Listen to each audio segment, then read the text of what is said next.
Good morning. We are live today with Amy and Matthew Donegan-Ryan, and we are here to talk about. We're actually going to probably hit up a few topics. So, obviously, Matthew is an expert on the Cybertruck. Amy is a longtime investor in Tesla. She's been in since the IPO, has been all in since 2012, if I remember correctly, Yes. and is just an incredible wealth of knowledge. These are very amazing resources to have for the Tesla community. And today I'm excited to talk to them. And we also just had a fun interview drop just last night with Jim Farley talking about Ford's transition to EVs. And so we're going to kick off this segment by doing some reactions to Jim's understanding of Ford, their position in the EV market, and hopefully how Ford can successfully navigate the transition, which we all in the Tesla community understand is very, very difficult for legacy automakers who have this massive overhang of an ICE business that, yes, it's generating cash for them now, but it also comes with a lot of debt. And that debt can be a very, very strategically difficult piece to figure out how you transition from one platform to the next. So with that, I'm going to go ahead and launch into this. If you'd like to watch the full episode, it was by the Fully Charged show, so you can find that on YouTube. And we are going to kick into some clips here that we pulled out. What we've learned about electrification is it's actually not about propulsion system, although that's interesting. It's really about what you can do outside of the propulsion system and also the software. So because it's a digital product, and our first generation EVs were analog products. So we're going to electrify commercial, larger three-row crossovers, pickup trucks, high performance vehicles. We don't want to make commodity products. We want to participate in the part of the market where Ford knows the customer really well, and we can innovate on their behalf for things that they don't know. What we've learned about electrification. All right. So, Amy, would you like to give your reaction here to that clip? Sure. I think that it's really interesting that he says that, at first when they looked at electric vehicles, they were thinking of it, oh, we're just changing out the drivetrain and the powertrain, and we're using electric. And they didn't understand the pure power of what Tesla has been doing, which is kind of crazy because, Tesla did IPO in 2010 and they were producing cars before that. But the whole idea that it's digital, it's computerized, that you can now, and with Tesla moving to 48-volt wiring, that you can actually send data over your electrical wires. And now they start thinking about it. I mean, Matthew will talk about this a little bit later, but like just from an accessory standpoint, what you're going to be able to do with the Cybertruck, with being able to send data over the wires and maybe, have like an accessory that you can now show up on your screen is pretty powerful. So it's really cool that he's calling that out. And I have been very impressed with the job that he's doing. It's a very difficult position to lead Ford forward. And he definitely has switched his thinking to doing it the right way. And I know that he said that they're kind of abandoning their first effort of EVs, realizing that they got a lot wrong. Like the Ford Lightning had extra kilometers of wiring it didn't need, and now trying to go more toward a modern process, truly designed from the ground up to take advantage of what an EV can do. And I think that's very promising for Ford's future.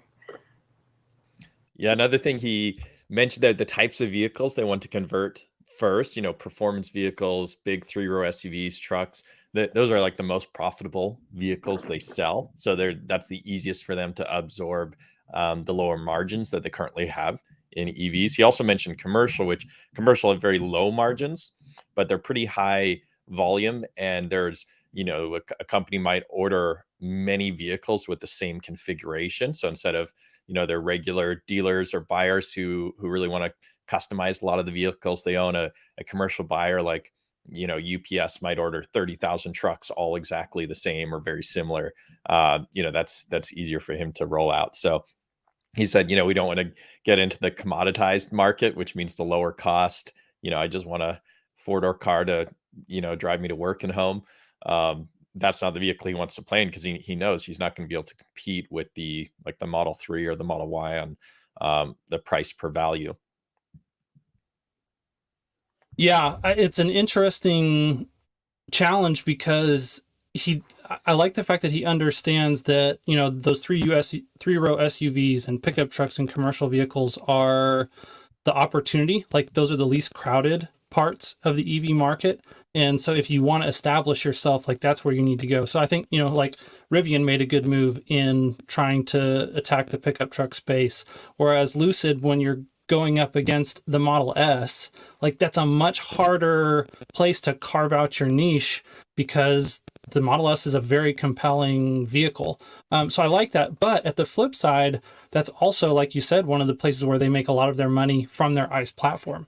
And so how are they going to manage their cash flows if they're basically cannibalizing themselves? And, the question that I have in my mind is, does Jim really have the wherewithal as a CEO and the balls like Steve Jobs had to just say, no, like, we're going to cannibalize our best products because that's what it takes to create incredible, compelling vehicles long term and stay relevant and not end up killing ourselves. So yeah, great points. Let's go ahead and move on to the next clip.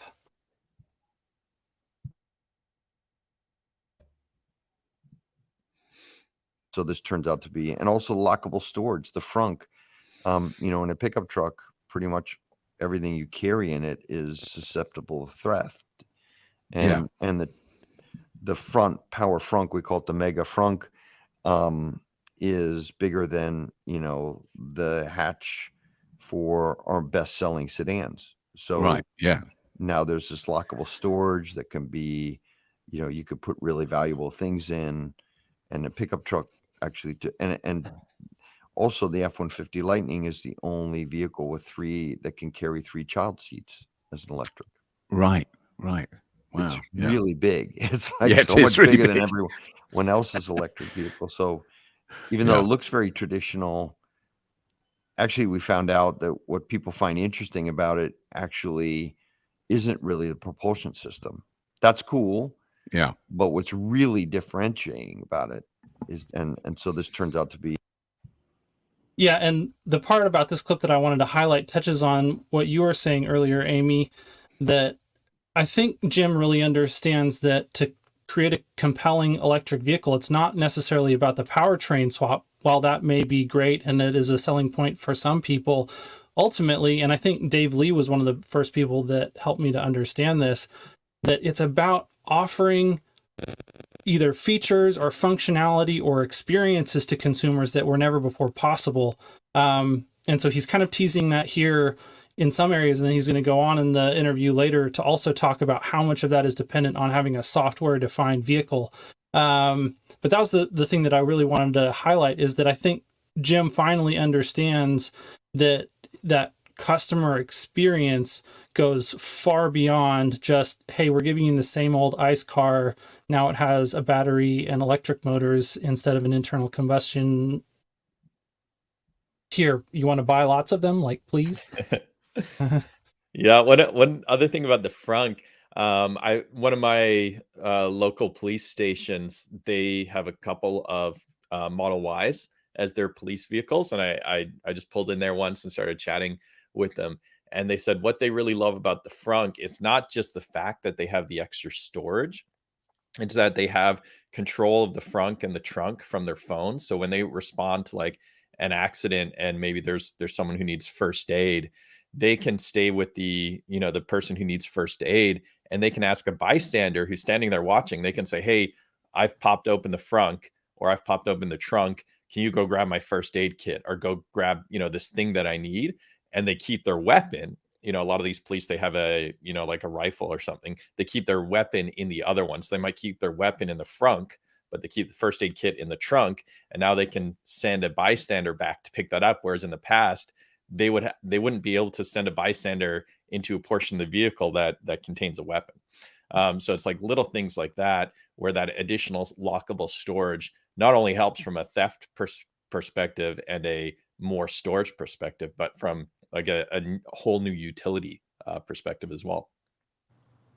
That's a really, really excellent point. And I think that, I mean, I'm hopeful that what Jim Farley is saying here, and it sounds like it to me, is that Ford is decided to listen to their engineers and to listen to their suppliers and to put together the type of team that Tesla has put together, where they have, you know, the supply chain in the room, the engineers in the room, the production people in the room, and then each try to design the best possible product with the least possible amount of parts, taking advantage of all the modern technology that's out there. And that is a really powerful thing. And of course, being a pilot, my example for that would be the difference between the 737 MAX, where they tried to take the type of old technology that Ford has been stuck with and just try and upgrade just enough that it looks modern without disrupting that whole supply chain. But now that they have this opportunity to even vertically integrate, bring things in-house, they can design every single part of these vehicles as almost like an engineering white paper.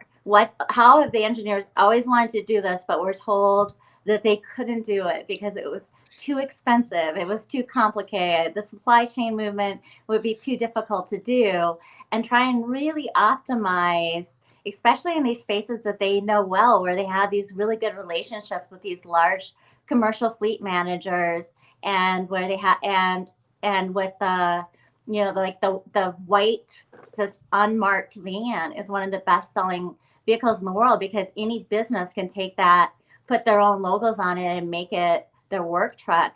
So Ford does know those markets very well, which is not a knock against Tesla, because Tesla designed the Semi going out to all those same fleet managers and partnering with them from the very beginning of the design. It's just a indication of Ford really being aggressive about trying to put the best possible product out there that is compelling in and of itself. And I think that's a very good solution of how Ford gets out of this incredible dilemma they're in, because if a product is compelling enough, people will buy it. And if they design it from the ground up for efficiency, for production, to take advantage of new technology, then they are going to, over time, be able to drive those margins down. Yeah, there's some, especially the 48 volt architecture that Tesla's moving to that you kind of touched on there, Amy. I don't have a clip of it, but Jim specifically talked about the fact that they are bringing in-house not only their software team, but they are actually going to be developing all of their own controllers in-house, so that they control not only the hardware of the controllers, but the software of the controllers, and they can integrate. And he talked about really the challenge of current auto OEMs, that, you know, when you order one controller from Bosch for your seats and another one from a different supplier for your windshield wipers and another one for the door windows and all the different things, well, each of those components are controlled by proprietary software by each of those suppliers, and you have to get their permission in order to change the way that you interact with those components. And so not only is it hard to even accomplish the thing that you're trying to accomplish, it takes forever, because you have to coordinate this very, very complex web of relationships in the electronic components that you've got going on. And so they're just scrapping all of that, and they said, okay, we're going to start bringing all of that in-house. And so it makes me wonder if Ford will be the first automaker besides Tesla to adopt the 48 volt architecture, because if you're doing everything yourself to begin with, you might as well make the switch to 48 volts. That makes sense. And so there may even be some synergies there between Jim Farley and Ford and Tesla's supply chain. So yeah, it's just to expand on that, Hans, you know, it's when Ford announced they were switching to the North American charging standard, you know, the immediate response from a lot of the people in the Tesla community is, oh, Ford is going to license FSD at some point in the future. What I kind of think will happen is Ford will license Tesla's entire operating system, because as Jim said in that interview, they've never built software in-house. So they don't have the expertise. Trying to recruit a bunch of fantastic software developers to a legacy company that is slow growth and has low salaries compared to Silicon Valley companies and very little long-term upside, I think is going to be impossible. You're just not going to get the best developers. Tesla competes with Apple and Google and Microsoft for the best developers. Ford is not going to be in that picture. So I really appreciate how Jim is explaining the issues that they have and kind of communicating to the entire company, like, this is the direction we need to move in, but you're not going to get the people in place to actually build that. So I could see them licensing, the entire operating system from Tesla in a couple of years. Jim has said publicly, 2025 is our next generation vehicle. That vehicle is going to run on Ford software. Software always takes longer to build than you think it will. I've been building software for 18 years. And it's never, if it comes out on time, it means you're often releasing a more limited version of what you initially planned, and you're adding more functionality later. You can't do that with a vehicle. You can't release your software and to operate the vehicle and say, oh, we're still going to use Bosch for the window switch, and we're still going to use all of these other third parties. If they really want to go all in, it wouldn't shock me if they kind of have those conversations in the background about using Tesla's operating system and then fully incorporating it into their next gen vehicles. Yeah, I think that just like you said, they're obviously planning to do it in-house now, and he even references that here in the interview, that they're trying to build all this, and they've got Apple engineers working with traditional Ford engineers to try and come up with how all that software is going to work. But I think you're probably spot on that the difficulty of that challenge and getting it to work is going to be far higher. And so hopefully, it sounds like, based on the conversation that Jim was having with Elon when they announced the NAC standard partnership, that Jim is actively thinking about doing some licensing, and maybe it's a backup plan now, but likely it won't end up being the backup plan. So but it does, you touched on their next generation vehicle, and he made a statement that really was interesting about his understanding of what that's going to be and what the profile of profits and sales and how Ford is going to earn revenue on those mass market vehicles is really going to play out. So here, I want to go ahead and bring that one up next.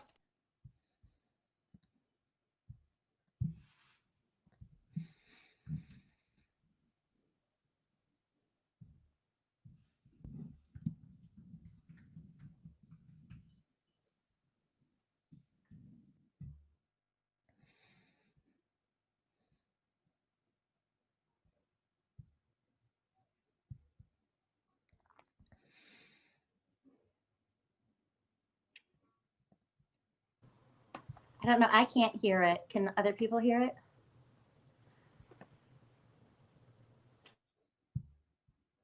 Sorry, Amy. Thanks for pointing that out. Here we go. We're starting to think about this opportunity for Ford because we want to bring something different. Yeah. We think that the affordable vehicles will be a really difficult interior experience because of all the information. It's going to be really intimidating. So customizing the digital aspect of the vehicle is going to be, we think, a real difference maker. And we think basically that the car will be very difficult to make money on. It would be really more the software and physical experience and the second and third owner as much as the first. And that's how we're starting to think about this opportunity for Ford, because we want to bring something different. Yeah. Better.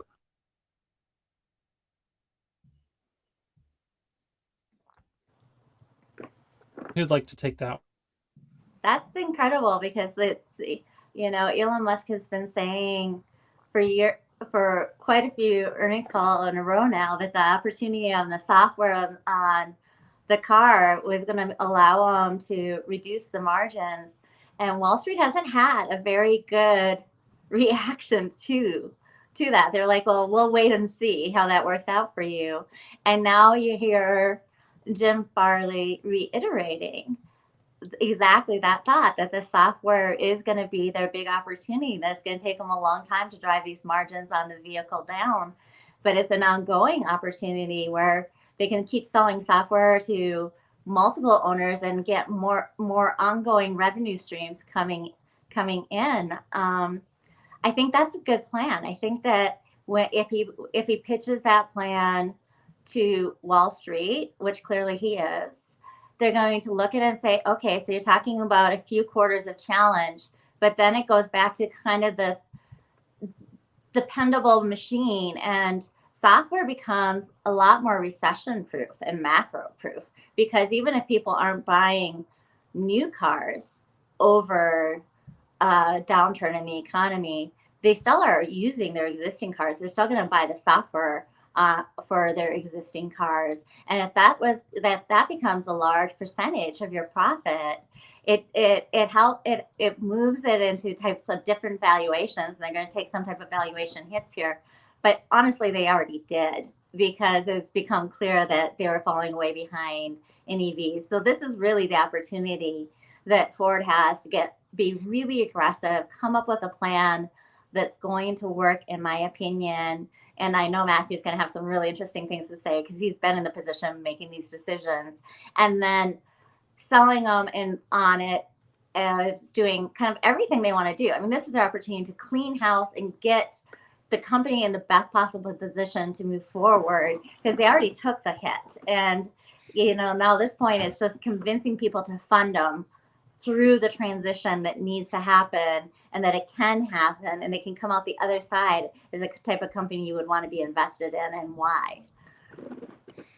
Yeah, and what I always look at with executives is I look at how they're compensated and how that impacts their ability to make long-term decisions. So if you look at slow growth legacy companies, they're owned by big funds, institutional investors. They are often compensated a lot on EBITDA. So Jim is going to be compensated on how, a combination of, how profitable the company is now and how fast it's growing. Whereas a high growth company, those executives, they're looking long term. They have long term incentives. They're more worried about growth than EBITDA. What Jim is kind of telling his stakeholders is, hey, we are not going to be making profit on selling these vehicles now. So he's doing that to get his stakeholders on board with making these, zero margin or potentially negative margin vehicles, promising, this long-term revenue stream from the second owners and the third owners. He has to do that to get these stakeholders on board. Basically, everyone who owns a piece of Ford is not thinking long term. Look at, say, a union boss that kind of controls the labor. That person is getting paid a large salary and bonuses this year. They don't care what Ford makes profit wise in 2030 or 2035. That has no impact on them.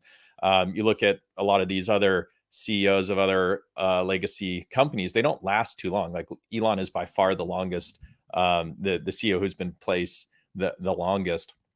If we look at, GM or somebody like a company like that, do you think that CEO is going to be in place in 10 years? Do you think her compensation in, today is determining the decisions she's making? It's like, of course it is.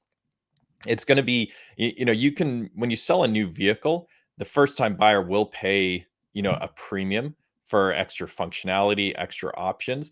When you get down to the third owner, that's not really the case. If you look at let's say 5-year-old Model S, and you compare the price of a used, P100D Ludicrous with FSD to like a base 75, with cloth seats, the price difference isn't that great. So that third buyer is not likely to be paying, like $200 a month for FSD on that car.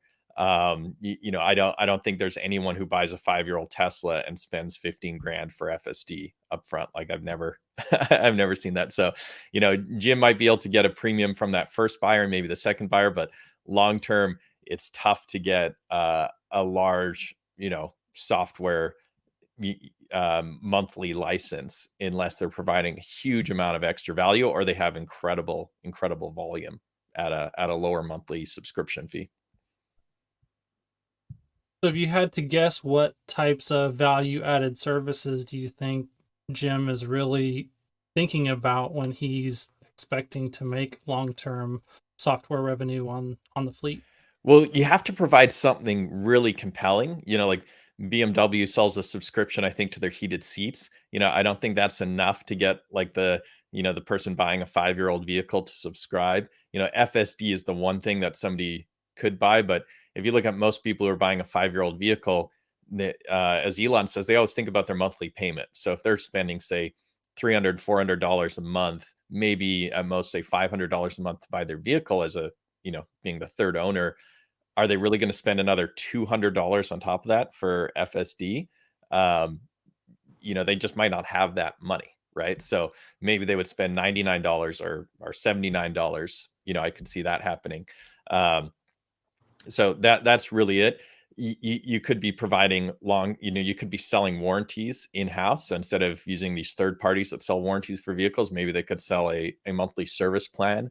If you look at all these legacy companies, a lot of their profit is from selling parts to their dealers. ICE vehicles have a lot of wear parts that need to be replaced over time. With an EV, there are much fewer wear parts. So maybe they'll start selling services, they'll start selling warranties. There's other things that you could subscribe to, but Jim is smart enough to know that if Ford continues in its current plan, Ford's going to be bankrupt in 10 years. All these legacy companies, their business is going to disappear as quickly as the traditional cell phone business disappeared. Like it took less time with cell phones because it's a lower cost for a consumer to switch. But in 10 years, no one's going to be buying an ICE vehicle in a state when their neighboring state ICE vehicles can no longer be sold. If you can't buy an ICE vehicle in Oregon, Washington, and California, but you can in, say, Montana, you're still not going to want to buy one in Montana because there's going to be no resale value. So Jim it's fantastic. He has fantastic leadership. He's obviously thinking long term. He's trying to get all the stakeholders on board. I think the fact that he's really moving faster than most of his OEM, legacy OEM competitors is a really good sign that Ford will actually make it, and they're not going to be coming, to the taxpayers asking for a bailout like I imagine GM will be in a decade or less. I would say that the opportunity Ford has here for software is what he referenced in one of the first clips we watched, and that's the commercial business. So fleet managers need a lot more information about where their vehicles are, how the wear is doing on even individual parts, for reliability. These type of things that are tracked on an airplane could now be tracked in-house by Ford and sold as a subscription with those vehicles.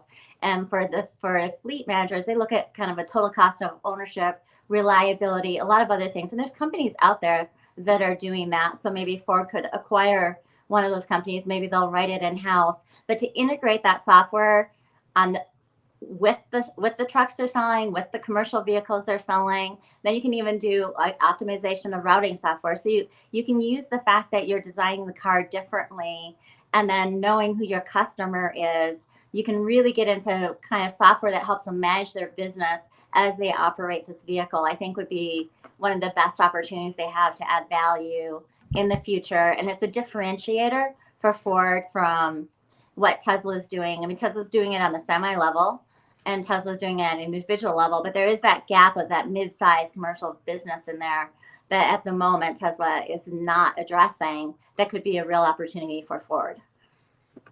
So do you think that, because earlier he was talking about commercial customers, and in this clip he's talking about the software opportunity relative to the mass market vehicle, do you think that he's thinking about that mass market vehicle in like a commercial fleet context? Well, that's certainly a huge, yeah. I mean, if you look at Hertz or any of the car rental agencies, and in Europe, a lot of people get a vehicle as part of their employment. So even if somebody was like, you have traveling salespeople, and you can get a report back as their manager with a distributed workforce, how many visits do they make? There's opportunities there as well for Ford to add value. And then as cars start to drive themselves, the power of what you can do in the car changes, and therefore the type of software that you might need in the car or to be enabled in the car. You could have a whole live stream video suite in your car and be doing your live stream as I'm going from Tahoe to SF, and the car is driving me. I could be getting work done. And so that the software that's there right now, I completely agree with Matthew, is quite limited, and the opportunity falls off on the second or the third customer. But if over time these cars are designed like a Tesla is, where it could last 350,000 miles, where it's upgradable over air, and you have utility from it, then you have a potential value in the future that could really be unlocked. And that's going to be one of the big questions: is how are these cars going to be equipped for full self-driving, and right coming off the production line? And they're going to have Tesla's ability for any car that comes out of the factory to be upgraded to an autonomous vehicle? Because if not, in my opinion, that's going to dramatically limit their software revenues that they could get downstream. Yeah, and Amy, to add to that, like even if the third buyer of a Ford EV is not paying for, say, FSD or something like that, there are service opportunities. So if you look at one of Tesla's recent releases, is tracking the tread wear on your tires. So when you replace the tires, Tesla will know what size rim you have, what size tire you have, when it's installed. They know how you drive, if you drive really aggressively or very easily. So they'll be able to predict exactly how much tread wear you actually have, even though there's no sensor on the tires. They'll know if you have 6 30 seconds or 3 30 seconds of tread left on your tires. And imagine a year from now, you're driving your car, you get a push notification and it says, hey, it's time to replace your tires. You likely have around 4 or 3 30 seconds of an inch of tread wear left. Would you like us to come out next week and install new tires? Even if it costs you $100, $200, $300 more, but you don't have to call around and schedule an appointment to get tires. You don't have to wait for them to get in stock. You don't have to take a couple hours off work or out of your day. Tesla is just going to come to your house with their tire, wheel and mounting and balancing system, and replace it. You're definitely going to do that. I've had to use Tesla's tire replacement twice, once at my house, once at the side of the road on the freeway.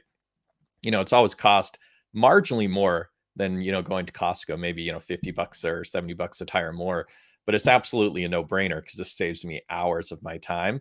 You could definitely see Ford seeing that as a future opportunity. Yeah, and while that may be an opportunity in private, like, it's an even bigger deal. Like, that stuff is a huge pain in the butt for fleet operators. And so if Ford can offer them a product that basically proactively manages all the aspects of maintenance for those cars, from tires to, gears and bearings and anything that they have that they need to keep up with on a regular basis, I think that would be a huge value added product. And the precedence is out there. This is, as I fly a 787, it is sending back messages of little things that aren't meeting parameters at all times to our maintenance into Boeing. Little things like the air didn't get to this valve in the time that we expected it to. And then over time, if that happens like more than a couple of times, they're like, oh, maybe we need to replace the valve. Maybe we need to look at why the air's. I think, Amy, we lost you there.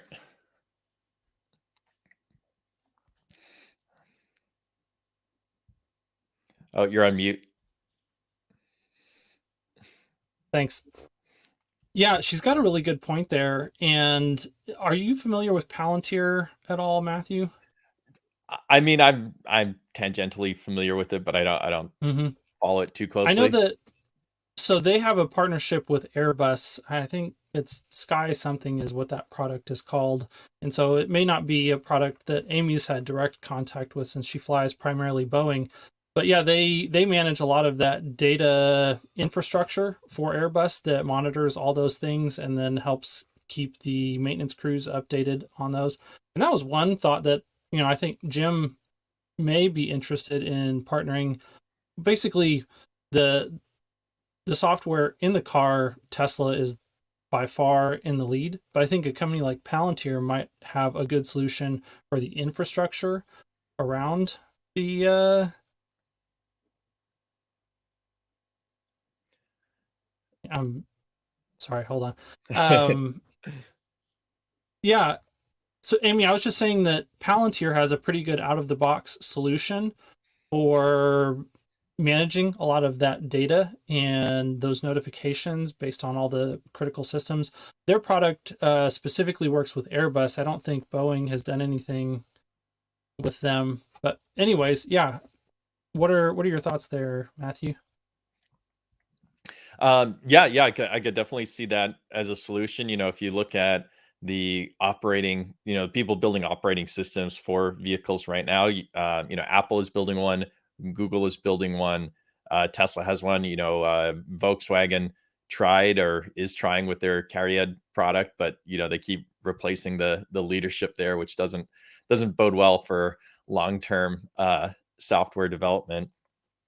But I imagine, every OEM at some point is going to have to compete with Tesla. And so if they can't build a fantastic operating system in-house, which, as Jim Farley says, is impossible to do today when, all of the controllers they're using are built by different suppliers and have different operating systems. Every OEM in 5 years is going to have to license their operating system from, Apple, Google, Tesla, or some other player that's actually building one. I agree, and it'll be interesting to see how that infrastructure piece surrounding the car plays out too. Like, are Apple and Google, I know that Tesla has that infrastructure in place. Is that something that they will also license? I would be surprised if Apple and Google are thinking about that very deeply at this point, since they don't have the product out there. And so like their focus is on just developing the in-car OS. Whereas, Tesla being much further down the road, they have to manage all of that, including how to do your software updates and how to have the data engine that right now they're using for FSD that collects data off of the vehicles and manages how the training video gets recorded and stored and processed. So Tesla definitely has probably the most sophisticated automotive infrastructure software, and that's an entirely different set of tools that they can also license besides just the OS in the car. Yeah, indeed. And also, one of the thing that often people who love legacy vehicles complain about with Tesla is there aren't a lot of physical switches. There's not a lot of tactile switches. Everything's on the screen. And they say this as a negative because when you're driving down the road, it's a lot easier to, put your hand down and touch a button to adjust the volume or the temperature of the air or something like that than trying to mess with the screen.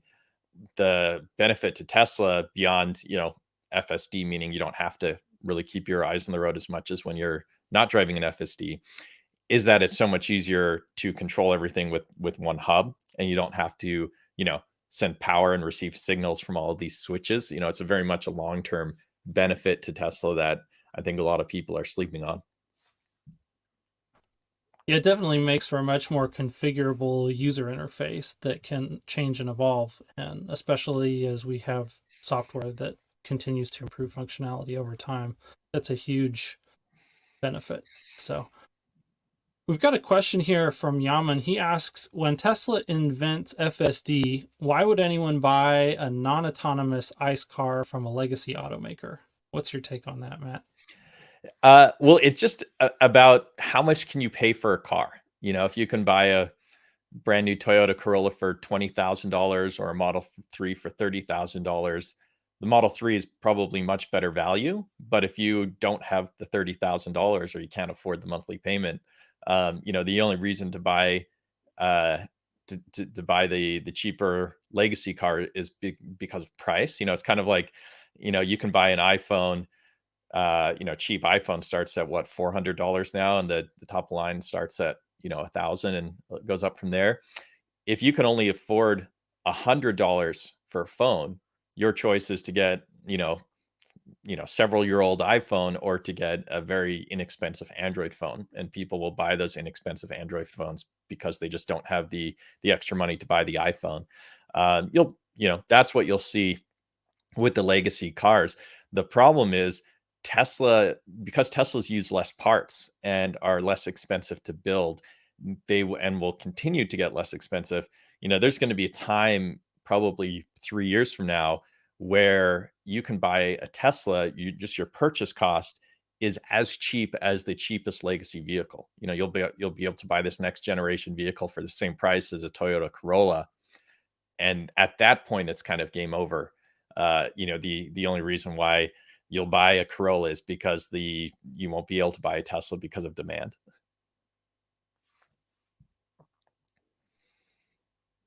And I think the supply issue, though, will also be a big factor there because, if they get it before they are ramped up to, say, the 20 million vehicles per year, then there's still a demand for transportation. There's a demand for new vehicles. I think it drastically changes the value of the existing types of supply versus anything that has FSD. I think it creates tremendous pressure on companies to try and license FSD from Tesla as quickly as possible, transition their cars to have the hardware to run it.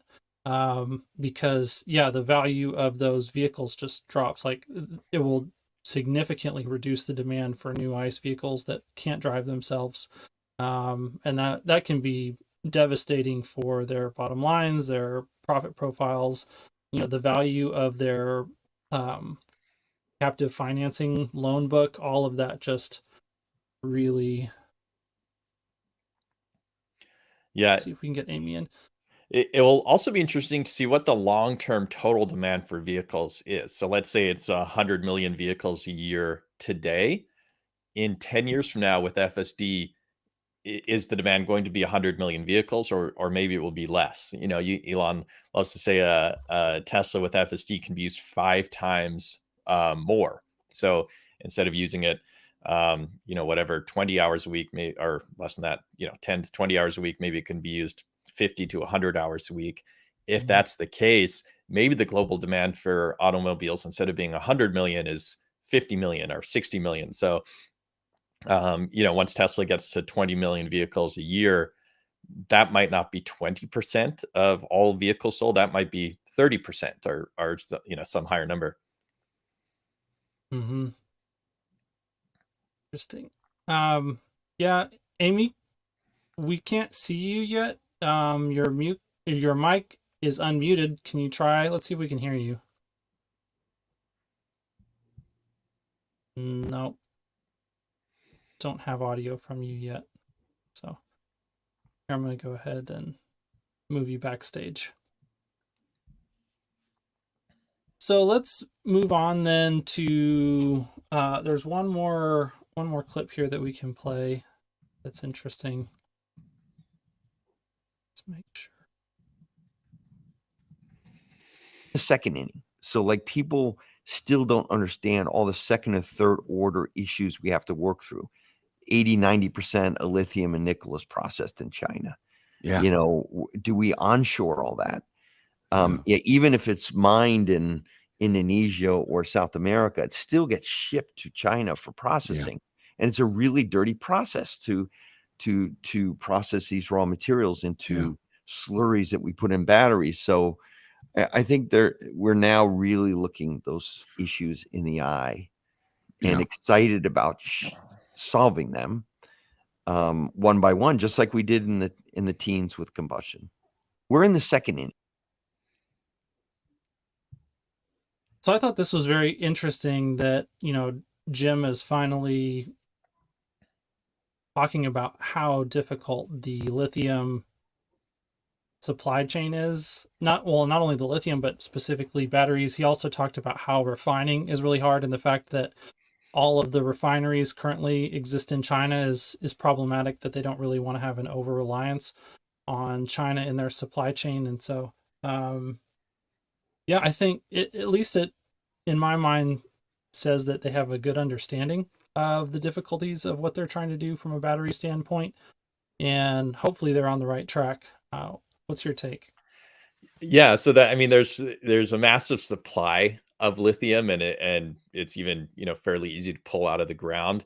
Refining it into a high grade that can be used in batteries is the limiting factor.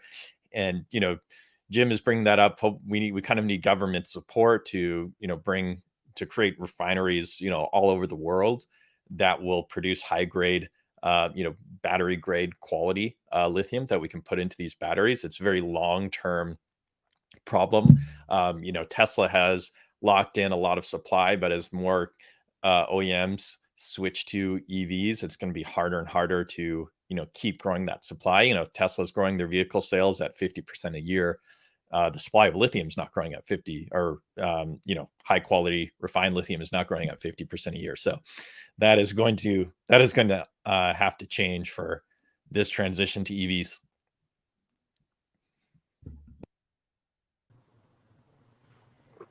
Hi, can you see me now? Yeah. Yes. Welcome back. Yay. Yeah, so a couple of things on Yaman's question. I was able to hear that. I think that unfortunately for Ford and everybody else, they're going to have a tough time. I agree with Yaman, competing in the segments that Tesla already has, which is a lot of the major segments out there. They have between the Model X, the Model S, the Model 3, and the Model Y. And so that's why he's saying we're going to focus on our commercial customers. We're going to focus on this van. They think maybe they have an opportunity to beat Tesla to the market with the van, and they have existing business relationships there.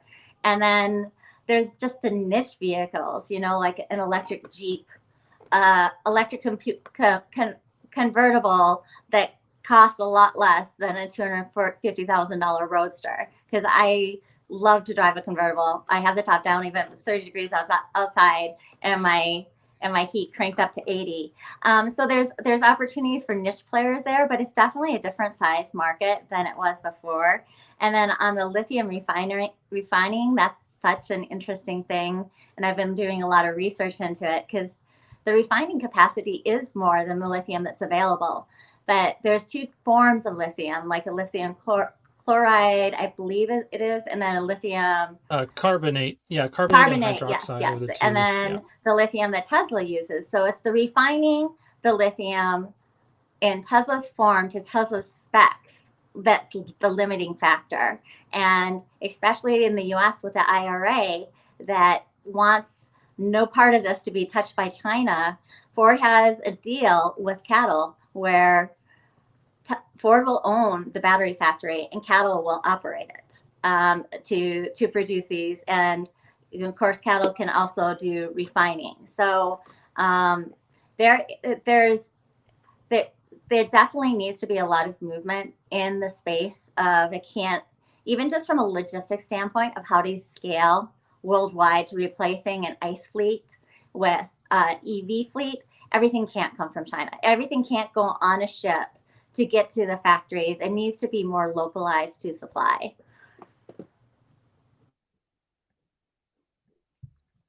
Especially if, Elon has talked openly about the fact that you don't have to read between the lines about China's intentions in Taiwan. You can just read the lines. And so it seems like he has very significant concerns about how that's going to play out. And he's been thinking about how to insulate Tesla from something, the impact of that on Tesla's business.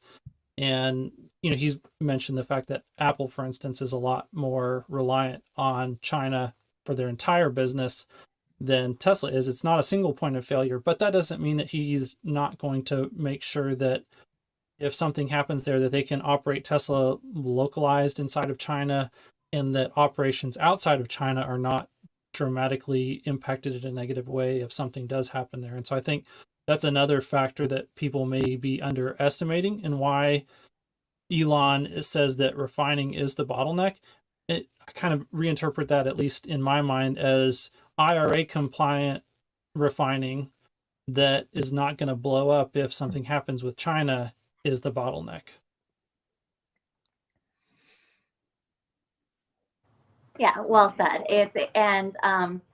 Lithium is available all over the world, but refining is not available all over the world, and it's going to just be a not unsolvable challenge. But also, what Jim Farley said in that video was super interesting, and he talked about how dirty and bad the process is that's being used in China right now. It's using sulfuric acid.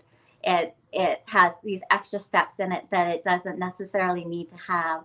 So, like every other area, if Tesla feels the need to get involved and they see a potential bottleneck, they're not going to just do it the way it's been done before. They've talked with the new refinery that they're going to try and remove the sulfuric acid altogether. They want to remove steps. And then they're going to go and share this technology out with their suppliers so that their suppliers can produce battery grade lithium in the form factor that EV manufacturers need it in a more cost effective manner. And then this is one of the ways that you start getting the price on a vehicle down as you start reducing the cost of goods that are coming in it. Yeah, and it didn't escape my notice that when Jim and Elon had that space talking about the North American charging standard, that Jim specifically mentioned the refinery in Corpus Christi. That seemed like it was of major interest to him.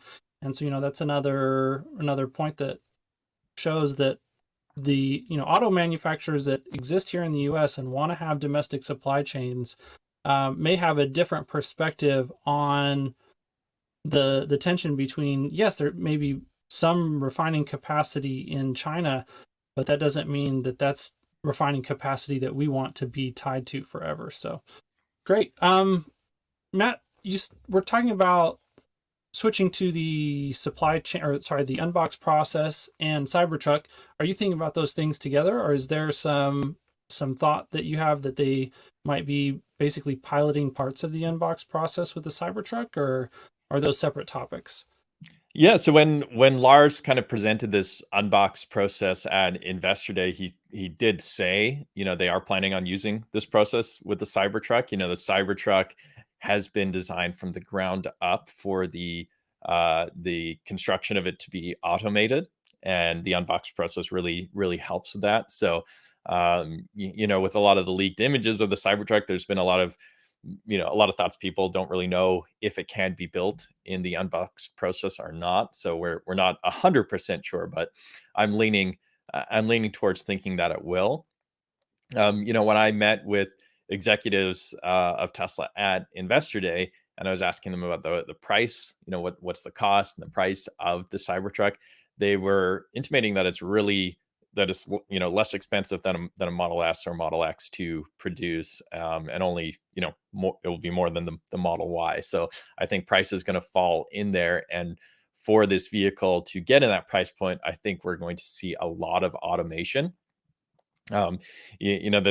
The thing about constructing these vehicles is, Elon talks about beating the snail, right? Or that's what he used to talk about with the Model S production. Then he moved it to the Boring Company, but he looks at the speed of the line. Does the line move at 1 mile an hour, or 5 miles an hour, or 10 miles an hour? Like how many vehicles can they push through the line at a time? With a traditional assembly of a vehicle, after it's been painted, you can kind of have around 4 people working on the vehicle, one person on each side, one person at the front, one person on the back. When we transition to this unbox process, in the graph you see here, you can have 4 people working on the front casting, 4 people working on the rear, and 4 people working on each side. So you could potentially have, maybe 16 people, 20 people assembling the vehicle at one time. If you think about with Nuevo Leon, the labor there is going to be a lot less expensive than in North America, than in the US.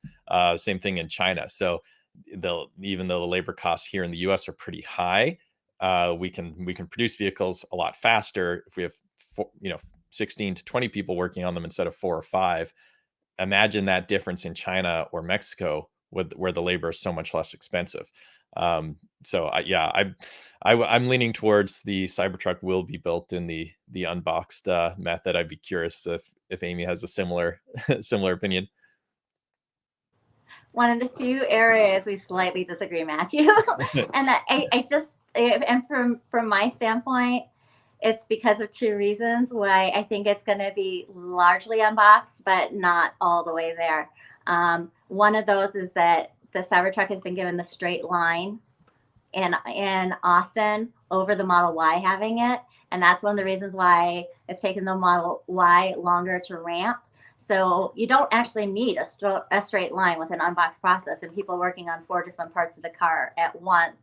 So the fact that they gave that to the Cybertruck tells me it's probably at least not completely unboxed. And the second reason I think it might not be completely unboxed yet is just the timing of the design. We don't know how long they've been working on this Gen 3 platform and the unboxed process versus when they started the Cybertruck design. But what we do know is that Tesla doesn't want to try and produce a car. They said that was the problem with the Model 3, is that they didn't really produce it for the automation that they had available in a way contrary to it was designed. So they designed the Cybertruck for production from the beginning, but did they design the Cybertruck for an unboxed process for the beginning? However, we're going to have many of the major elements for sure that are going to be part of the unboxed process that makes it groundbreaking and revolutionary already used in the Cybertruck. Likely it has dual castings. It has the structural skateboard, which is already being used in the Model Y now in several of the factories. It's going to have the 48-volt wiring. It's going to have Tesla electric controllers. It's going to have the hairpin permanent magnet motor. It's going to probably have the new silicon carbide inverter that uses so much less silicon. So when Tesla gets to Mexico, there's going to be very little left of the unboxed process they haven't used, but they won't have done it all completely. That's my take on it. Yeah, I think I would agree with that for a couple of reasons. Here, so just like Amy was saying, the Cybertruck has the straight line, and this is their combination parallel and serial assembly graphic from the same section of the presentation. And if I remember correctly, I think Lars said that, really the unboxed process is just building on the ways that they have been increasing the efficiency of manufacturing for the Model Y. And so I see the Cybertruck as that in-between stage between the Model Y, which uses a lot of the unboxed, like the foundational core principles of the unboxed process. But yeah, if you're still going with the straight line, you don't have the ability to have all the parallelism that you see here in the unboxed process. So now, saying that, I have thought about, well, you could still do something very similar to that and just stack it in a line. And so you could have, maybe parts going around certain steps where you're basically doing parallel steps, but they are physically in a linear line. But I know that they're still figuring out the Cybertruck line. They don't have it all worked out, and so it could be kind of anywhere in between. So Yaman also had an interesting take. I hadn't heard this here. He says that according to rumors, Tesla China has installed GPS jammers last week to prevent drone flights.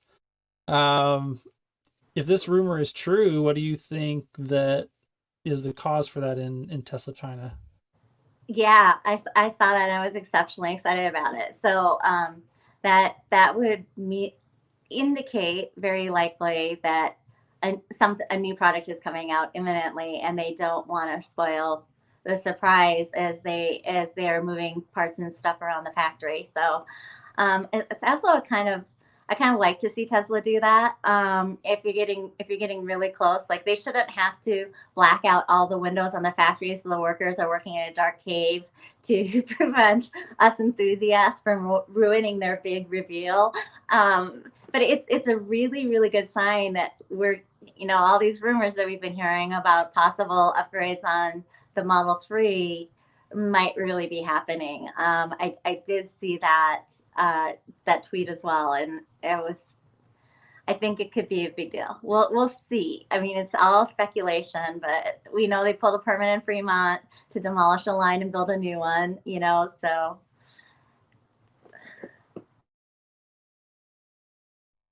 You're on mute still, Matthew. Byron, that seems like a very easy rumor to verify, right? Like if that wasn't true, it'd be really easy for someone to find out it's not.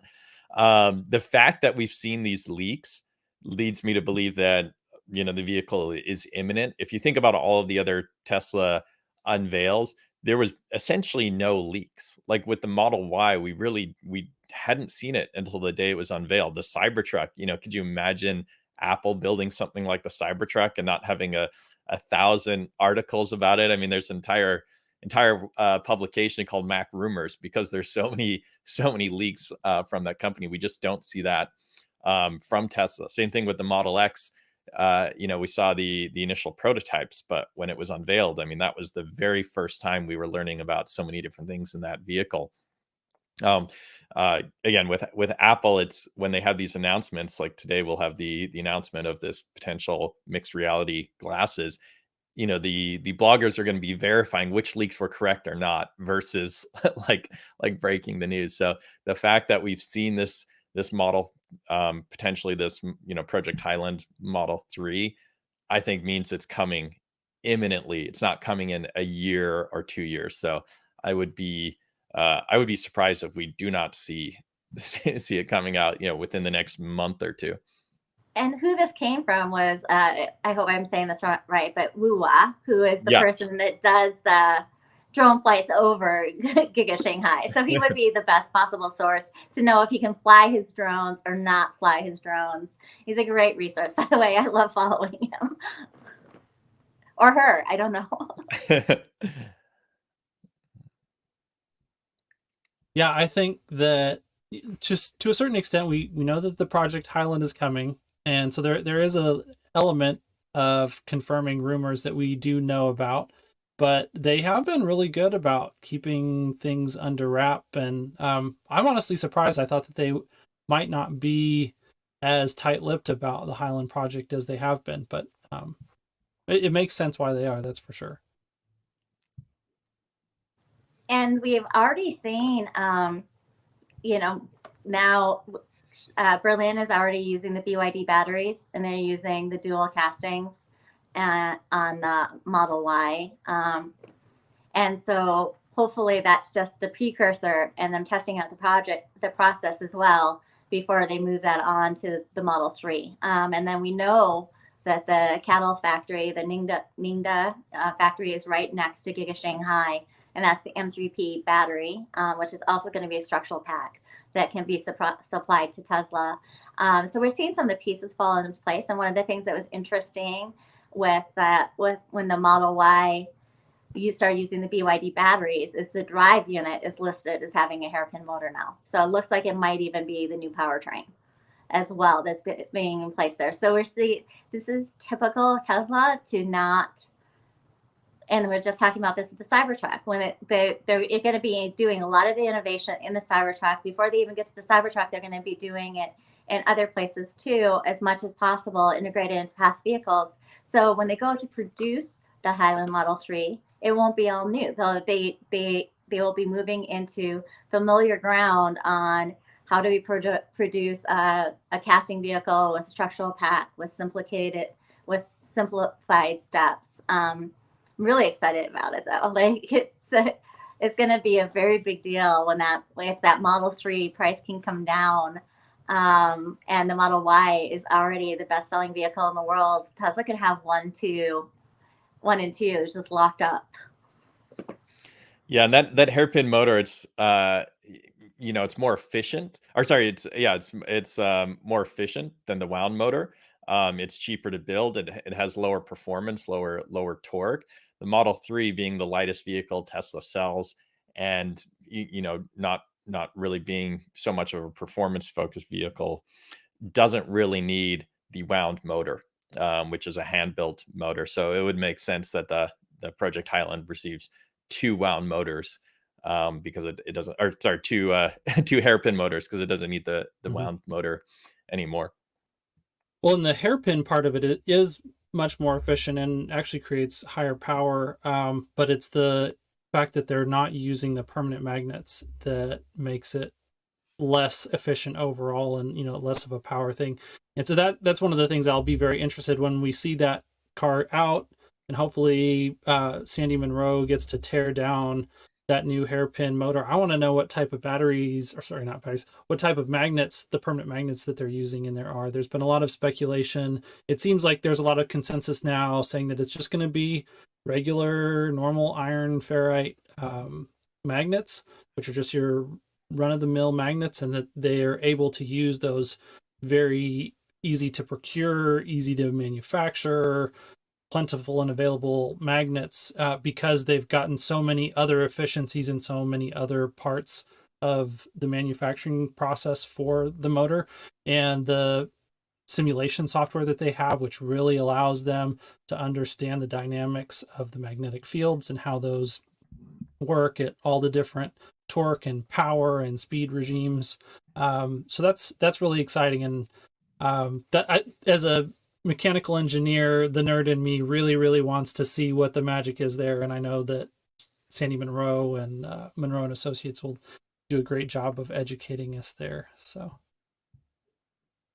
all right, is there anything else that we want to hit before we wrap? Oh, actually, I did want to talk about, this one. Forgot that I can bring comments up. So Yaman is saying, is it possible that Tesla is using Optimus ramping Model 3 Highland production at Fremont, or SNX production at Fremont, or will Optimus be used in Giga Mexico first? What do y'all think? I love how optimistic Yaman is. It's inspiring. Yeah, I don't see it happening, in the next year or so. During the Unbox Process presentation, Lars said, we can have 4 people working on the front or the rear, and then he corrected himself. He said 4 people or robots, right? So I'm sure Optimus will get there, at some point. I think now it's mostly used for testing and maybe carrying objects, but yeah, I don't think there's any chance it's actually working on the assembly of a vehicle at this stage.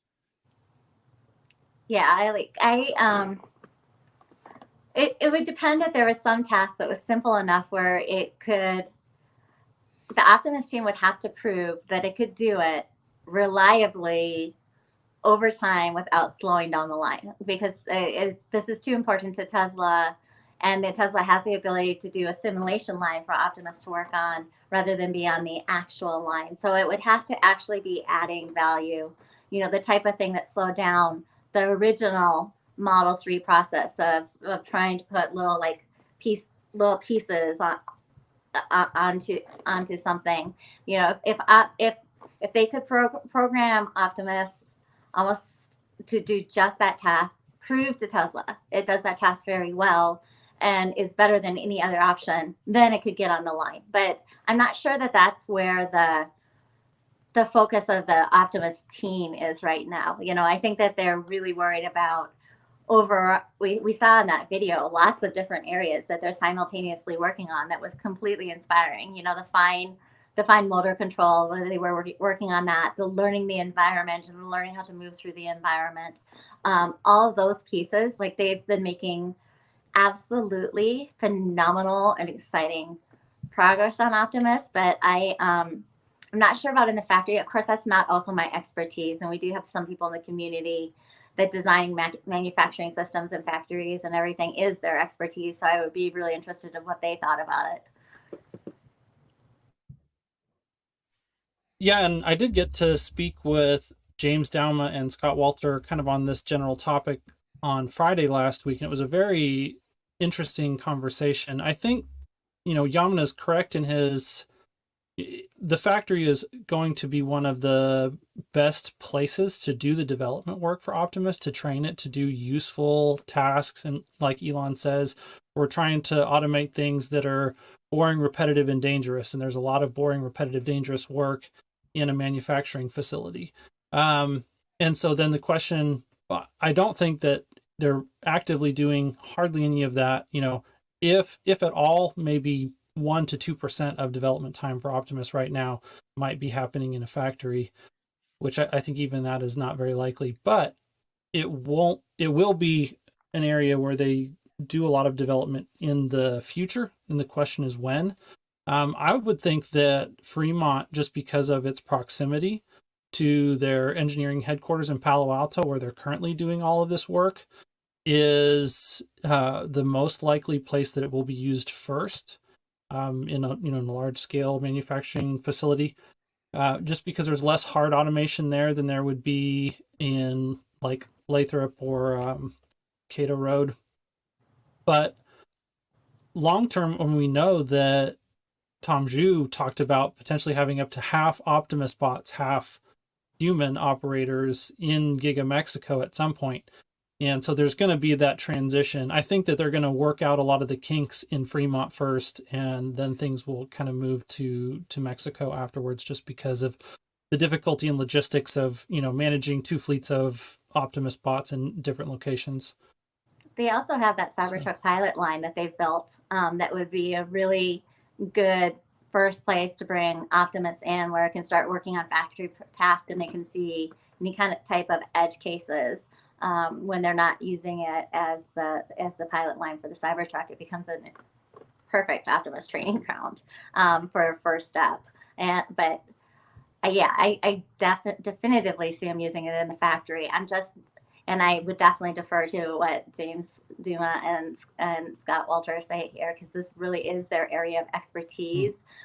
It's just one of those other things that really excites me about Tesla's future, and just like the potential there of using it as Tesla being their own best and first customer is, and design, Tesla's designing the line. They're designing how these tasks are going to be segmented out, and they can certainly design some tasks in there for Optimus that are going to be easy first steps, with ideas of other ones that will be designed for humans first, but are really designed for Optimus to take over in a very quick fashion.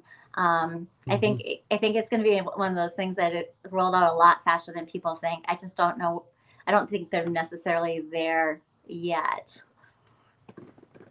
Yeah. Go for it, Matthew. Yeah, no, I was just just nodding in agreement with Amy. Nuevo Leon is built from the ground up with automation in the design. So I think we'll see more purpose-built robots, as well as Optimus being used. Optimus is more like replacing humans versus purpose-built robots that just do one thing over and over again. Yeah. And one of the things that, I also thought about when you were talking, Amy, was the semi line might be an interesting place, just because of the low volume and probably the lower speed. That, in addition to the Cybertruck pilot line, the semi line there in Giga Nevada could be another great option. So cool. Well, I think that's all of the topics that I had for today. Is there anything else that y'all would like to touch on before we head out? I think we're all set. Thank you so much for having us on. Yeah, really, great. Thank really you for great joining me today. Oh, I enjoyed it thoroughly. So, yeah. All right. So everyone, if you are not currently following Matthew or Amy, you can see their Twitter handles here on screen. They also have links in the description to their Twitter profiles. Matthew has a YouTube channel as well. Amy is a regular co-host of the Tesla Beat podcast by Tesla Owners of Silicon Valley, and she's a regular guest with Herbert on Brighter with Herbert's channel. And so all those links are in the description below. Wish y'all a very pleasant rest of your day, and we will see y'all later. Thanks. Bye. Take care.